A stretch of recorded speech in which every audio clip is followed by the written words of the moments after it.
Our runner is preparing to go on the sprint of their life.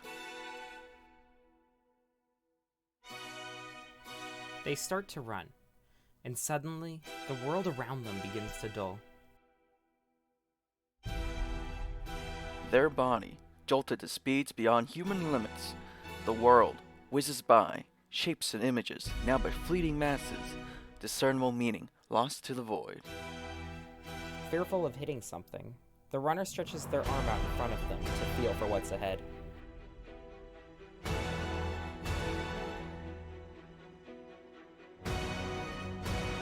The runner finally stops, and the world once again comes back from the void. They have only run for a second, and yet they've covered over 200 meters. This is how it feels to run like a tiger beetle. These are beetles. More specifically, beetles from the subfamily of Cincinnati, or more commonly known as tiger beetles. They are one of, if not the fastest running insects found on land, with their species numbering in the 2600s. Their speed is also variable depending on the species, with the diurnal, or daytime tiger beetles, capable of reaching speeds of 2.4 meters a second, or 120 body lengths per second.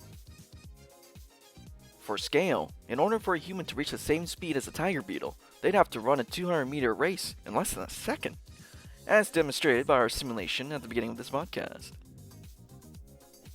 However, if one were to observe a tiger beetle's running habits, after a while you would notice a few quirks. One being that the tiger beetle lives a flamboyant, all-or-nothing lifestyle where they'll always sprint when they move. There is no in-between. A certain blue hedgehog would be proud. Firstly, notice the bulbous eyes of the tiger beetle. These large sensory organs give the tiger beetle some of the best eyesight among insects. However, what happens to that eyesight during Mach speed? Well, during those moments, photons or light particles no longer gather enough in their eyes. This causes the beetle to experience images with lower contrast and such strong motion blur that they effectively are temporarily blinded, and in the case of hunting prey, they can lose sight of it. Thus, they're forced to stop, reacquire sight of their prey, and the cycle of stop and go continues until the beetle finally catches its prey. The second quirk you'd notice is that the tiger beetle waves around its antenna as it moves. This is believed to give the tiger beetle some spatial awareness while it runs blind so that it may stop itself from hitting obstacles. In a scientific article published on March 22, 2014, researchers Daniel B. Zurich and Cole Gilbert conducted experiments on tiger beetles in order to determine whether their antennae were enough, or if there's other methods they use to avoid collisions and compensate for the lack of light when they're literally running blind. Cicinella herticulus, or hairy-necked tiger beetles, were used in the experiment, totaling 20 daytime beetles, which were later split into 4 groups, with 4 different types of obstacle conditions, running 10 runs each obstacle course. In total, 800 runs were conducted. Nocturnal tiger beetles, or ODGNE, were tested as well. During the runs, a high-speed camera was used to record footage at 300 frames per second, and to record the location of the antennas in space, such as vertical angle, spread angle, and tip height.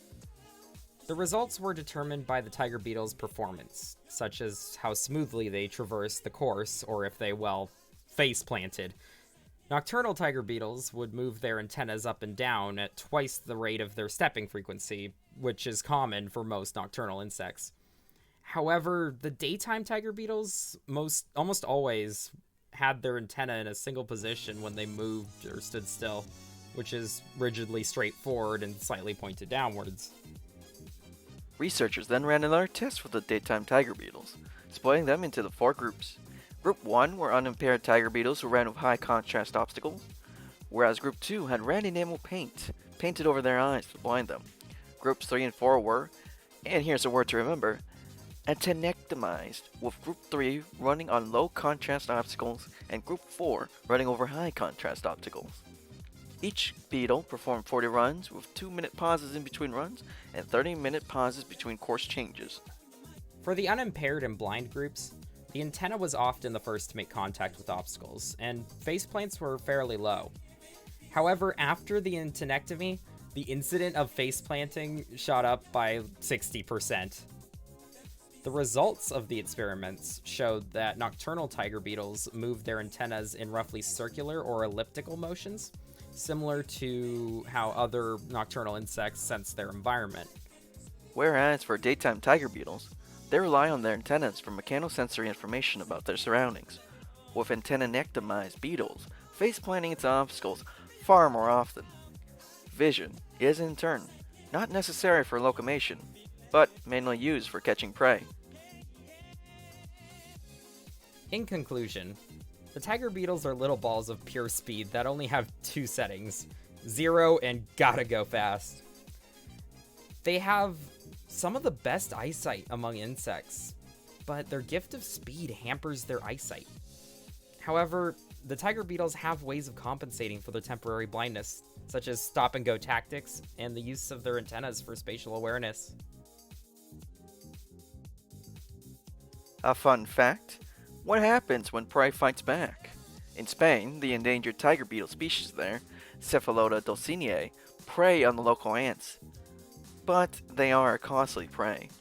Ants can defend themselves and often mount counterattacks on the tiger beetles. They probably took a page from a certain Disney and Pixar movie about ants fighting back against an invasion of grasshoppers. Individuals of the tiger beetles can often be found with ant bite wounds as well as ant heads still attached to the tiger beetle's limbs. They could also have missing limbs or antennae. This means that the ants target specifically the antenna and the legs of the tiger beetle, affecting their mechanosensory and movement abilities, thus incapacitating or even killing them.